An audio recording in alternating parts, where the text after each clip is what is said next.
So, a few years ago, I found a lump.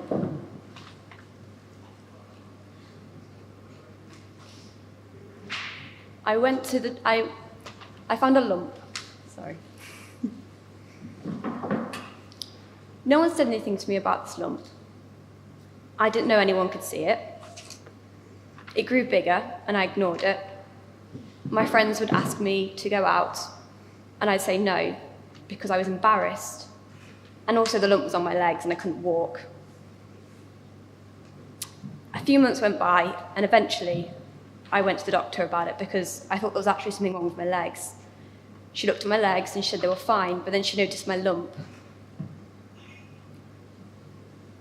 But it wasn't my lump. The lump was a part of me. How could it be a lump? But she wanted to investigate, and so out of desperation, I obliged. She said I was really lucky because on average it takes 176 weeks to get treatment for this sort of thing, and that I'd come with enough time. Now, I often think back about this because it took me a few months to go to the doctors initially, and I ignored it for too long. And I would like to invite you all to raise your hand if you think that I should have gone to the doctors as soon as I noticed I had the lump. Good. Now, what if I told you the lump wasn't physical, that actually it affected me mentally? And that the treatment for this was really hard, but actually I had actually gone to the doctors with enough time, because on average it does take 176 weeks to treat something like this from the moment of inception.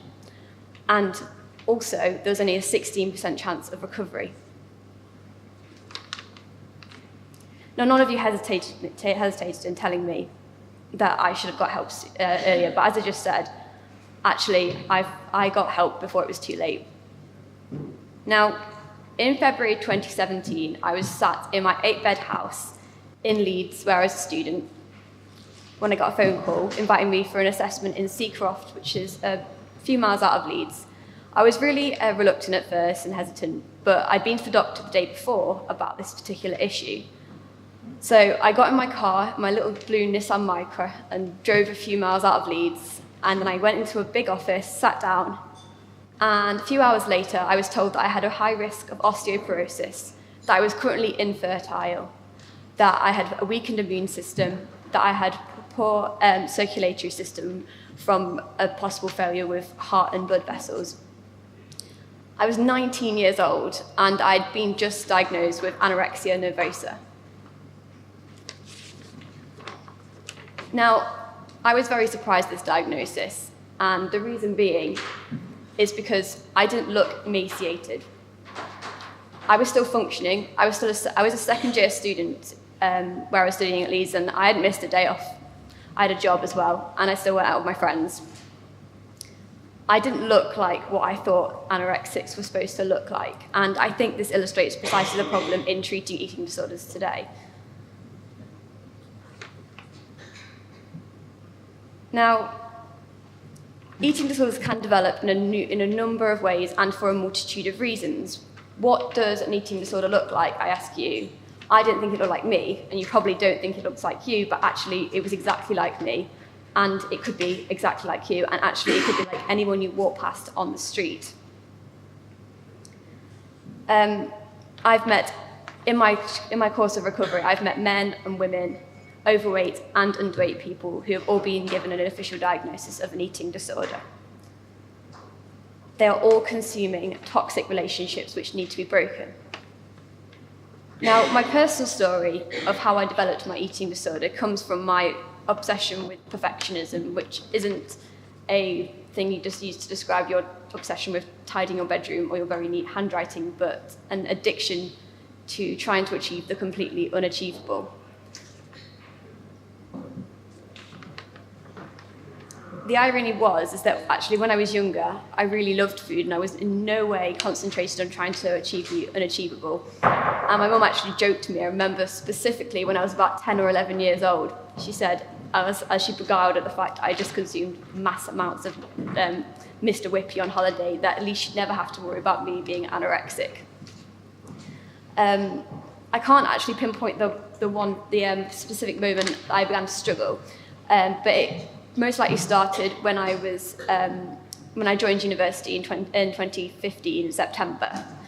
I had a series of mental health problems which I was just prescribed antidepressants and had low intensity CBT for. But when that didn't work, I turned to exercise and healthy eating, as the doctor recommends. But an apple a day keeps the doctor away, as they say. But for me, it was completely my downfall when I got obsessed. When one short run a week and an extra portion of fruit transgressed to training for marathons and then eventually a completely carbless, fatless diet, my weight plummeted and my family were obviously incredibly worried. What's worse is that actually the fear of food is not actually existent in anorexics. It's the fear of completely losing control and not maintaining that high-functioning, hyper-planning life that I thought was keeping me more safe and more secure. Anorexia is the biggest killer, one of the biggest killers of any mental health illness, partially for physical complications, but also because of suicide as well, because it wasn't my low weight that prevented me from going out with my friends for cocktails, and it wasn't my low weight that made me spend 3 hours walking around a supermarket before storming out and abandoning my shopping. It wasn't my low weight that prevented me from maintaining any sort of romantic relationship, and it wasn't my low weight that made me cry down the phone to my mum at 3 a.m. when she was sat 80 miles away, listening to her daughter as she cried about the fact she'd eaten a brownie that day. Some people can live with this for their entire lives, but by comparison, I wasn't living any sort of a life, which is why I think it's really important we keep speaking about this sort of thing. And what's worse is that I didn't even realise there's anything wrong with my behaviour either. At the time, arguably, I was the luckiest person to be suffering, because about a month after I initially went to the doctor, first about my digestion, because I was convinced that I had some sort of digestive problem which was preventing me from eating. Truthfully, I wanted an official diagnosis of something like celiac disease, so I could I don't have to eat out with my friends anymore. A project which had been funded by the NIA, Freed, had come from London and had started taking in patients in Leeds. The service was designed at 18 to 25-year-olds who had had an eating disorder for less than 3 years. And of course, I was 19 and had had an eating disorder for less than 3 years, so I was able to put into the service. And I was the first to be put into the service in Leeds, and I was the first to be discharged just over a year later. As soon as I went into the service, it wasted no time in getting me a weekly therapist appointment, a dietitian who completely reintroduced me to what actually a healthy diet looked like, and also a support worker who challenged me to do things that I never thought I would ever be able to do. Now, treatment for anorexia is really hard, both mentally and physically, because refeeding is really tricky for someone who isn't used to eating. I went from one carbless meal a day to a prescribed diet of 3 meals and 3 snacks, which is quite hard mentally and physically on someone who isn't used to it. My digestive system had already suffered, and it slowed down massively because I wasn't used to eating anything really. And where bloating is normal for anyone who has any meal, and it's obviously our body's natural way of digesting our food, for someone with body dysmorphia, it can be highly traumatic. What's worse is that while I was being told that I urgently needed to be put on weight, it seems like the rest of the world was being told the opposite. The obesity crisis urged, and is arguably still urging, every Tom, Dick and Harry to come out of hiding and prescribe the next fad diet via social media to save the country's weight gain problem. Social media begs us to eat food at less than 40 degrees, or cut out anything purple, or eat things with a certain pH level. And it tells us we must impose these strict rules on our way of living in order to survive. On top of that, we should look toned, or have large bottoms, or weigh less, but whilst doing this, weigh less than 90 pounds. What it doesn't show is the physical complications, such as the loss of periods, or the freezing cold hands and feet that you walk around with. People around me were congratulating me on my weight loss and asking me for tips on what they should do to lose weight too. But where for most people on diets, they have Saturday night takeaways and treat days, these things don't exist for anorexics. It was not worth the mental strain eating pizza and cake. So what was the light bulb moment? I always think about this. Was there one? In my treatment, Mary, my therapist, asked me who I was, and I properly started to think about this as a question, because for so long I thought my eating disorder was a part of who I am. But as soon as I realised that anorexic was not part of Anna, I realised that actually I could get through this and I could recover. When I stopped looking in the mirror and stopped body checking every stretch mark, every tummy roll, my thigh gap, my arms, my legs, and saw just a person standing back and reflecting back at me, when every gram of fat initially when I was going through recovery seemed like the biggest change and challenge in the world began to just seem like a victory or a part of everyday life, was the moment that I knew that I was on the road to recovery, properly on the road to recovery. I learned about things like set point theory, which is hugely beneficial to any anorexic who worries that if they continue eating a normal diet, they'll just keep gaining weight and gaining weight and gaining weight until we're overweight. But set point theory teaches us that actually our body is like a natural weight they want to be at, which is obviously hugely comforting.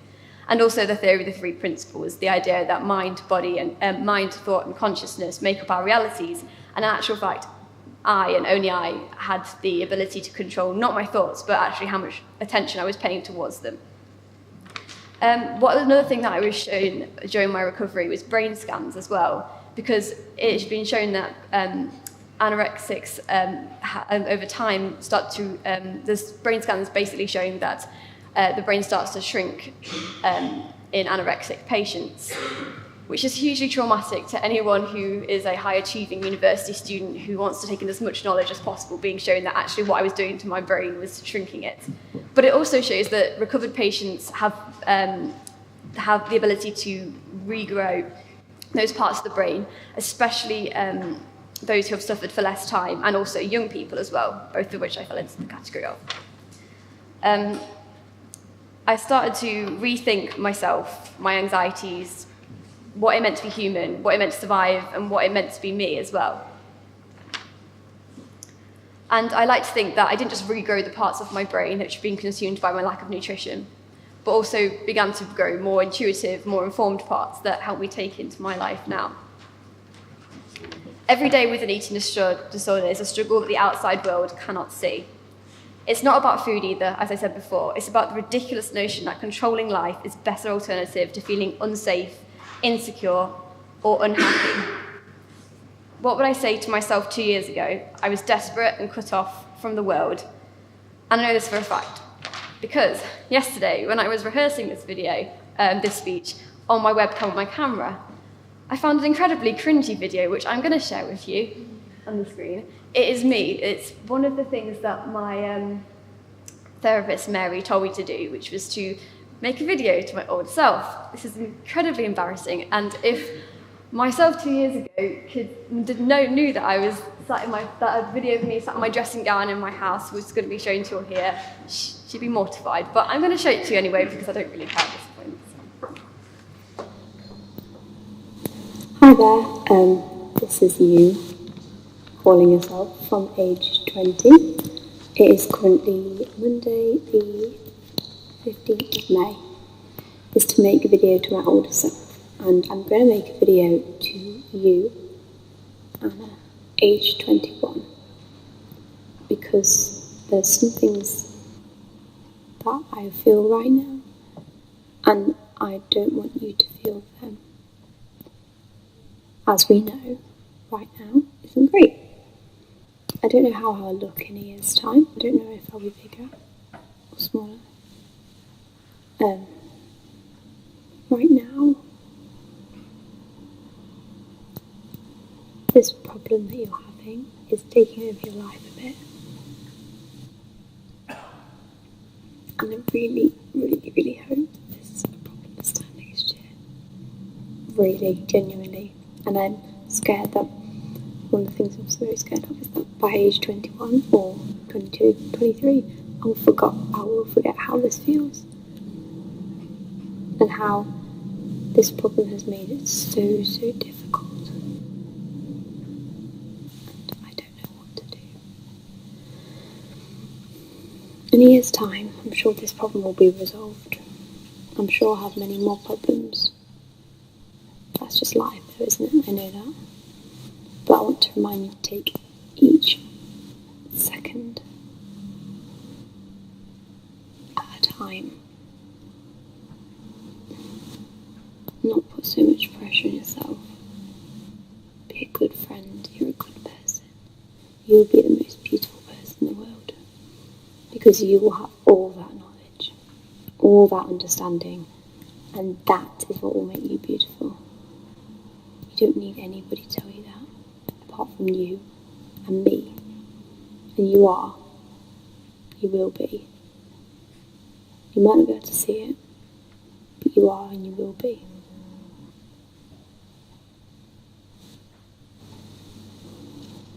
And if I could smile right now, you can definitely smile. Yeah, hugely embarrassing, as I said before.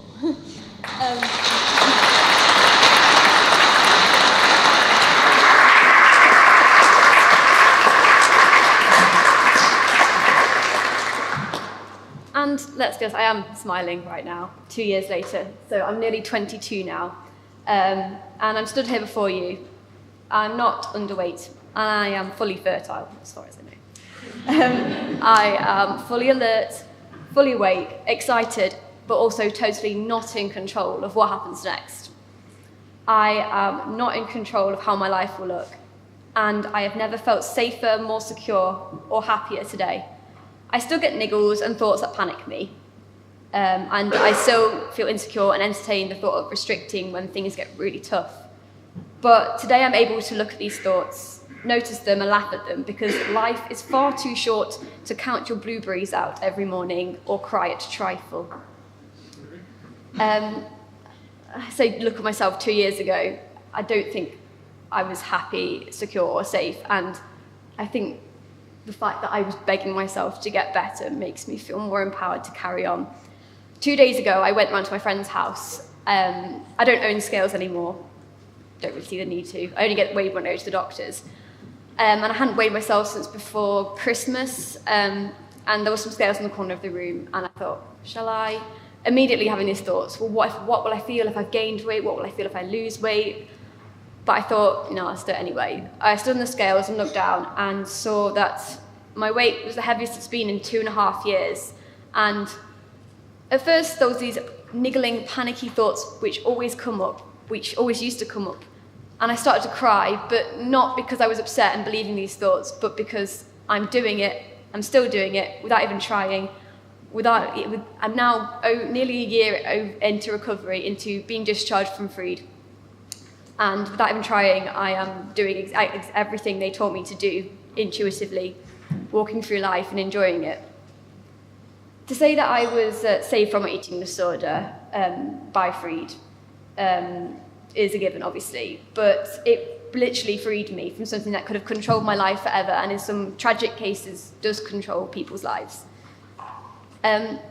This is more than innovation, in my opinion, because innovation is a new, fresh idea. In my opinion, this is common sense, because none of you hesitated in thinking that if it was a lump, I should have seen it much earlier. And if you had the chance to stop something before it got out of control, before it got any worse than what it did then, which it would have, given a month, 2 months, a year, why wouldn't you?